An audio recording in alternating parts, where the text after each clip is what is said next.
Jadi kali ini ada kabar kurang baik dari Jepang ya, tapi bukan berita dari Jepang ya, tapi berita orang Indonesia di Jepang ini. Seorang WNI usia 22 tahun asal Jawa Tengah nekat akhiri hidup setelah 4 bulan bekerja di Jepang ya. Jadi dia kerja ke Jepang terus kayaknya nggak tahan atau nggak kuat, akhirnya dia mengakhiri hidupnya ya. Ini miris sih kalau dengar kabar kayak gini nih. Ya dari yang gue baca ya kan umurnya masih 22 tahun, masih muda ya. Mungkin mentalnya belum siap, belum kuat umur segitu langsung ke apa ke lingkungan di Jepang sana yang bener-bener keras gitu. Ya akhirnya ya terjadilah hal yang seperti ini ya kan.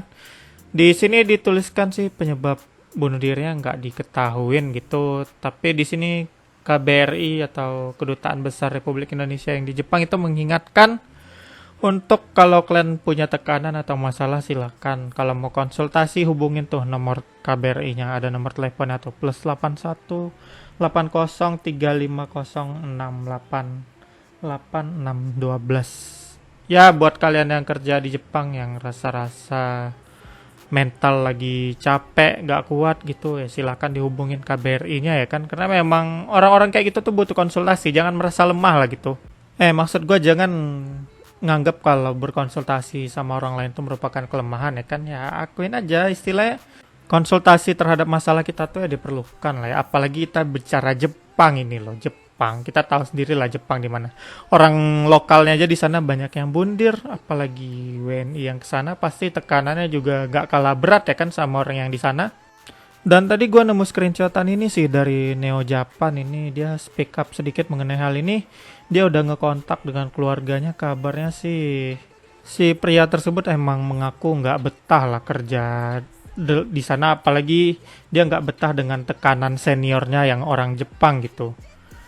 Jadi ya sudah gua duga sih ini pasti ditekan sama seniornya ya pas sampai ngebuat dia nggak betah gitu ya. Kita tahu lah di Jepang tuh mental bullynya parah banget gitu. Ya mungkin kalau kalian sering nonton Neo Japan pasti tahu lah gimana cerita-cerita dia mengenai sisi gelap kerja di Jepang ya kan. Ya gue sangat rekomendasikan sih buat buat lebih membuka mata kalian ya kan, buat ngikutin channel YouTube Neo Japan. Ya intinya ya seperti yang gue duga sih, pasti ada pembulian di balik ini dari seniornya, atau nggak pun dibully ya ditekan parah lah gitu. Mungkin sering dimarahin atau gimana, akhirnya ya mentalnya jadi nggak kuat dan akhirnya terjadi hal yang terburuk yang bisa dibayangkan ya, dia mengakhiri hidupnya. Ya susah sih kalau gue bicara hal ini karena memang gue sendiri pun belum pernah langsung ke Jepangnya. Sekalipun gue cerita-cerita kayak gini, gue juga menceritakan ulang dari orang-orang yang pernah, atau cerita-cerita yang gue denger itu, atau artikel-artikel yang gue baca mengenai kondisi lingkungan kerja di Jepang ya kan. Makanya kalau kalian ingin tahu lebih langsung, ingin tahu lebih jelasnya ya silakan ikutin channel-channel atau info-info yang orang-orang yang memang udah di Jepang, pernah tinggal di Jepang, kerja di Jepang, dan juga gimana nasihat atau tips dari mereka itu harus diikutin, terutama buat kalian yang memang pengen atau ada niatan kerja ke Jepang nanti suatu saat gitu. Tapi ya intinya nggak cuman buat yang kerja di Jepang ya kan, yang di Indonesia juga kalau memang dirasa mental atau apa kalian jiwa kalian udah stres lah gitu ngadapin suatu hal gitu atau masalah, ya kalian jangan lupa untuk berkonsultasi dengan orang-orang yang bisa kalian percaya ya. Jadi ya jangan dipendam gitu masalahnya. Kalau sampai terlalu stres sampai mengakhiri hidup kan sangat disayangkan lah gitu. Jangan sampai lah. Pokoknya jangan sampai lah kalian mengambil pilihan itu.